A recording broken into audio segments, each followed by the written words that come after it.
Breaking news చూస్తున్నాం. Hyderabad MMTS ఘటనపై దర్యాప్తు వేగవంతమైంది. సీసీ కెమెరాలను పరిశీలిస్తున్నామని చెప్పారు రైల్వే ఎస్పీ చందనా దీప్తి. అలాగే రైలులో ప్రయాణించిన వారి వివరాలు సేకరిస్తున్నట్లు చెప్పారు. అదేవిధంగా డ్యూటీ పోలీసుల వివరాలు కూడా తీసుకుంటామని వెల్లడించారు. అయితే నిందితుడిని ఖచ్చితంగా పట్టుకుంటామన్నారు ఎస్పీ చందనా దీప్తి. ఇక నిందితుడి ఆచూకీ కోసం 4 టీమ్స్ ను ఏర్పాటు చేశామన్నారు రైల్వే ఎస్పీ చందనా దీప్తి.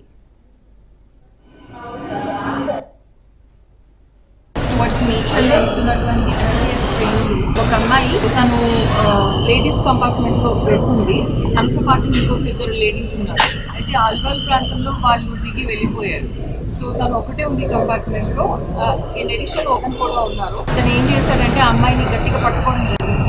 పట్టుకుంటే అమ్మాయి అసిస్ట్ చేస్తే తనతో మాట్లాడుతూ ఒక రూమ్కి రావాలి నాతో అది మాట్లాడితే అమ్మాయి సరే అనింది, వదిలేస్తాడని అతనితో మాట్లాడుతున్నాడు.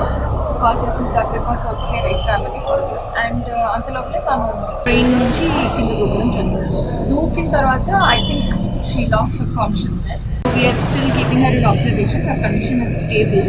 అతను ఒక్కడే ఉన్నాడు. తను she is not able to tell very properly. కాకపోతే అతను అక్యూజ్డ్ ఎప్పుడు ట్రైన్ ఎక్కాడో ఎప్పుడు తను గమనించలేదని చెప్తుంది. But we have to talk to